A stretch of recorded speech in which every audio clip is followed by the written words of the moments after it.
Bonjour, on va regarder le numéro 14 de la page 335 du cahier semaine. Donc, le diagramme à bande suivant présente le taux de natalité pour 1000 habitants au Québec depuis les années 2000.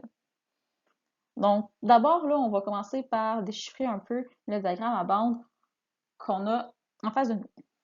Donc, d'abord, le titre, c'est le taux de natalité au Québec. Donc, le taux de natalité, en fait, c'est le nombre de naissances. Puis, quand il parle du taux, pour 1000 habitants, ce qui veut dire en fait, c'est que pour 1000 habitants, par exemple en 2000, il y a 9,8 naissances. Pour 1000 habitants, en 2004, il y a 9,8 naissances. En 2008, il y a 11,3 naissances par 1000 habitants. Donc ça veut dire que si par exemple, il y a 2000 habitants dans ton village, ben, au lieu d'avoir 11,3 naissances, ben, il va en avoir le double, donc il va avoir 22,6 naissances parce qu'il y a le double d'habitants. Donc on peut faire des proportions comme ça. Puis comme c'est un taux, ben, ça nous permet de comparer, de mieux comparer en fait, parce que la population du Québec est peut-être pas la même de 2000 à 2002, à 2003, et ainsi de suite. Puis là, vous allez peut-être me dire, ouais, mais vous pensez, 9,8 naissances, ça se peut pas. Est-ce que c'est 9 naissances ou 10 naissances? Parce que 9,8, 0,8 bébés, c'est bizarre. Puis on peut pas dire que le 0,8 bébé, c'est comme un bébé qui est presque arrivé. Non, c'est 9,8 naissances. En fait, ce que ça veut dire, là, c'est que le 9,8 naissances, c'est pour 1000 habitants.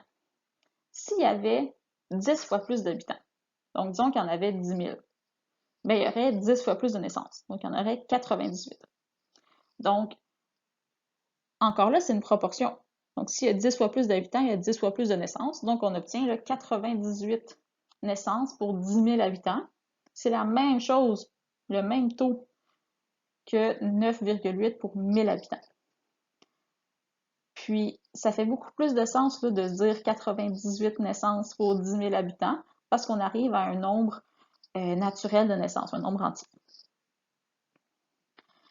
Par contre, ça fait peut-être un peu moins de sens pour 1000 habitants, mais il faut qu'on se rappelle que ça veut dire la même chose que si on multipliait par 10. Donc, si on avait un plus grand nombre d'habitants, ben là, ça ferait un peu plus de sens, en fait, le nombre de naissances. Mais là, comme on voulait comparer à chaque année pour 1000 habitants, ben, en trouvant des fractions équivalentes, en faisant des proportions, ben, on arrive là, à un nombre décimal, ce qui est correct, mais il faut juste se rappeler que le sens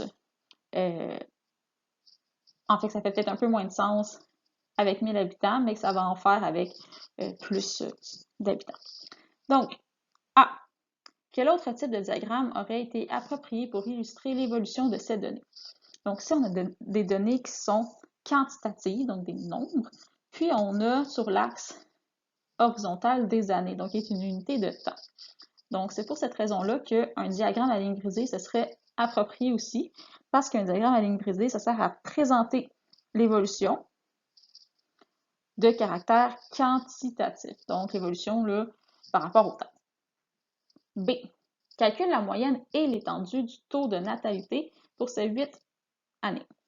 Donc d'abord la moyenne, on écrit notre formule, on vient additionner le taux pour 1000 habitants de chaque année. Donc on vient seulement additionner 9,8, 9,7 et ainsi de suite jusqu'à 10,7 et on divise par 8 parce que c'était pour ces 8 années. On obtient 84 et 2 dixièmes divisé par 8, qui est environ égal à 10,5 naissances par 1000 habitants. Maintenant, pour l'étendue, c'est la donnée maximale moins la donnée minimale, donc la plus grande moins la plus petite. C'est donc 11,3 moins 9,7. Donc, on repère là, la colonne qui est la plus grande dans le diagramme à bande et celle qui est la plus petite.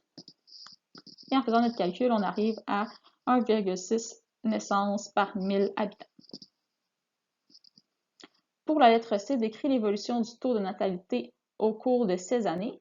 En fait, le taux de natalité, il est presque stable de 2000 à 2004. 9,8, 9,7, 9,8, presque stable.